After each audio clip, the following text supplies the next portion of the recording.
Hello, नमस्ते, सत श्री अकाल। Welcome back to our channel. और आज हम फिर से यहाँ पहुँचे हैं एक दूसरे ब्लॉग में, जिसमें मैं आपको बता रहा हूँ होंडा अमेज। तो भाई, जैसा कि आपको पता ही है कि हमने डिज़ायर खरीदी है और मैंने डिज़ायर चलाई है, तो हमें रिक्वायरमेंट थी एक और गाड़ी की। और हम देख भी रहे थे कि भाई डिज़ायर खरीद लें, क्योंकि उसका एवरेज भी सबको पता है, बहुत रिलायबल गाड़ी है लोगों के लिए। पर हमने अचानक स्विच कर दी होंडा अमेज पे। अब इसका रीज़न बहुत सारे हैं, जो कि मैं आपको बताता हूँ पार्ट वाइज में। तो पहले करते हैं इंजन स्पेसिफिकेशन से शुरू करते हैं।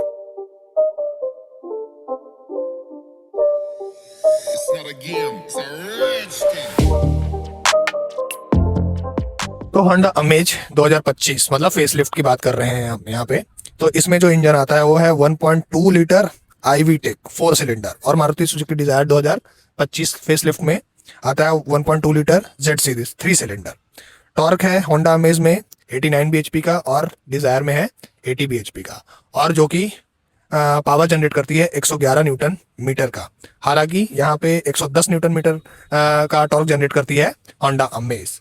ठीक है, पेपर वाइज आपको अच्छा लग रहा होगा मारुति सुजुकी, पर ट्रस्ट मी, मैंने दोनों गाड़ी चलाई है और मैं आपको बताऊंगा कि मुझे कौन सी ज़्यादा अच्छी लगी। हालांकि माइलेज की अगर बात करें तो कंपनी जो क्लेम करती है डिज़ायर में 24 से 26 का, और अमेज में कंपनी क्लेम करती है वो 14 से 18 के बीच। पर मैंने दोनों गाड़ी चला के देख ली है, इसीलिए मैं रिव्यू वीडियो बना रहा हूँ। ठीक है, मैं आपको दोनों का बताऊंगा एक्चुअल में कितना देती है। हालांकि आपने मेरा डिज़ायर का वीडियो देखा होगा, तो उसमें मैंने बताया है कि भाई 19 से ज़्यादा मुझे नहीं दी है कहीं भी।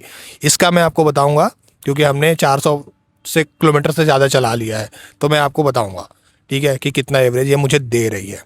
तो दूसरा स्पेसिफिकेशन बात कर लेते हैं टायर पे। तो टायर लगभग दोनों में सेम ही मिलती है। होंडा अमेज में मिलती है 185/60 का R15, और डिज़ायर में मिलती है 185/65 R15। बस इतना ही डिफरेंस है। कैच है स्पेयर व्हील में। होंडा अमेज में स्पेयर व्हील मिलती है 170/65 R14, और डिज़ायर में मिलती है 165/80 R14। तो दोनों ही गाड़ियों में स्पेयर व्हील छोटे हैं भाई। पता नहीं कंपनी ये छोटे स्पेयर व्हील दे के कितना ही पैसा बचा लेती है, मुझे आज तक समझ में नहीं आया है। तो अब बात कर लेते हैं सबसे ज़रूरी टॉपिक, सेफ्टी। तो सेफ्टी के मामले में होंडा अमेज 2026 में दोनों ही 5 स्टार रेटिंग मिलती है। दोनों में ही 6 एयरबैग मिलते हैं, बट जो अडास लेवल 2 वो मिलता है सिर्फ और सिर्फ अमेज में। आपको डिज़ायर में नहीं मिलेगा अडास। हालांकि लेन चेंज वार्निंग कैमरा मिलता है सिर्फ होंडा अमेज में, पर डिज़ायर में आपको 360 डिग्री कैमरा दिखाई देगा।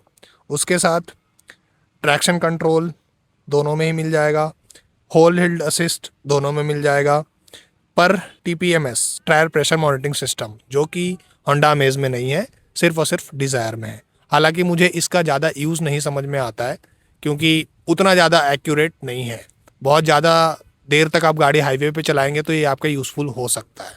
तो ये तो कुछ नॉर्मल से थे सेफ्टी में, बट अमेज में बहुत ज़्यादा सेफ्टी आती है, जो कि आजकल के मॉडर्न ड्राइव के लिए बहुत ज़्यादा ज़रूरी है, क्योंकि हाईवे बन गए हैं और हाईवे पे लोग बहुत ज़्यादा स्पीड चलते हैं।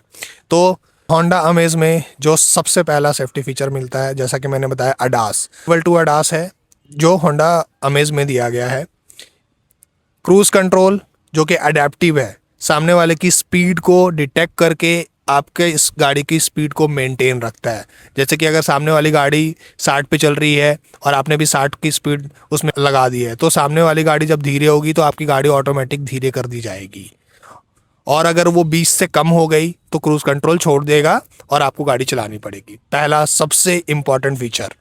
ठीक है, दूसरा बात कर लेते हैं लेन चेंज वार्निंग। आपकी जैसे ही आप गाड़ी की लेन चेंज करने की कोशिश करेंगे तो गाड़ी लेन मेंटेन करने की कोशिश करेगी। हालांकि आप उसे थोड़ा सा जर्क देके, थोड़ा सा पावर लगा के आप लेन चेंज को आप खुद से कंट्रोल करने लग जाएंगे। तीसरा जो सबसे अच्छा feature, advance collision mitigation system. इसका मतलब है कि भाई कोई भी अगर आपकी गाड़ी गाड़ी से जाकर टकराने वाली है, किसी ऑब्जेक्ट से जाकर टकराने वाली है, तो गाड़ी ऑटोमेटिक ब्रेक खुद से सेंस करके मार देगी, जो कि बहुत ही ज़्यादा ज़रूरी है आजकल। आप जानते हैं कि पता ही है कि इंडिया के रोड्स में गाय बैल इधर उधर से लोग कहीं से भी घुस जाते हैं, तो गाड़ी खुद ही ऐसे ऑब्जेक्ट को सेंस कर लेती है और गाड़ी ब्रेक लगा देती है। कभी कभी ये बहुत ख़तरनाक भी होता है कि आप बहुत तेज़ चल रहे हैं और गाड़ी अचानक से ब्रेक लगा देगी। ठीक है, तो ये सामने वाले के लिए तो बहुत अच्छा है कि भाई वो बच जाएगा, पर अगर आपने सीट बेल्ट नहीं पहना है तो आपको झटके लग सकते हैं। इसलिए अगर आप होंडा में चला रहे हैं और आपके पास है, और जितने भी लोग बैठे हैं सबको मैं सजेस्ट करूंगा कि आप सीट बेल्ट पहन के ही बैठें, क्योंकि गाड़ी कभी भी ब्रेक लगा देती है। अगर कोई भी सामने ऑब्जेक्ट दिखता है जिससे कि गाड़ी को खतरा हो, आपको खतरा हो, तो आपको बचाने के लिए वो ब्रेक लगा देती है। अगर आपकी गाड़ी ने एक भी एक्सीडेंट होने से बचा लिया ना, तो आपके इसका पैसा वसूल हो जाएगा, क्योंकि डिज़ायर से सिर्फ और सिर्फ ये 1 लाख रुपए ही महंगी पड़ती है। पर 1 लाख रुपए में ऐसे भर भर के आपको फीचर दिए गए हैं ना, जिसका डिज़ायर से कंपेयर नहीं हो सकता भाई। पता नहीं लोग डिज़ायर को इतना क्यों पसंद करते हैं, हालांकि मैं भी पसंद करता हूं, जब तक कि मैंने अमेज नहीं चलाई थी। अब बात कर लेते हैं माइलेज की। तो कंपनी जो क्लेम करती है 14 से 18 के बीच, पर मैंने दोनों गाड़ी चला के देख ली है। पर अमेज मैंने चला के देख लिया है, 400 किलोमीटर से ऊपर मैंने चलाया है, और इसमें मुझे अभी तक माइलेज मिला है 14 किलोमीटर का, जो कि अभी फर्स्ट सर्विसिंग में नहीं हुई है। तो आप कंपेयर कर सकते हैं।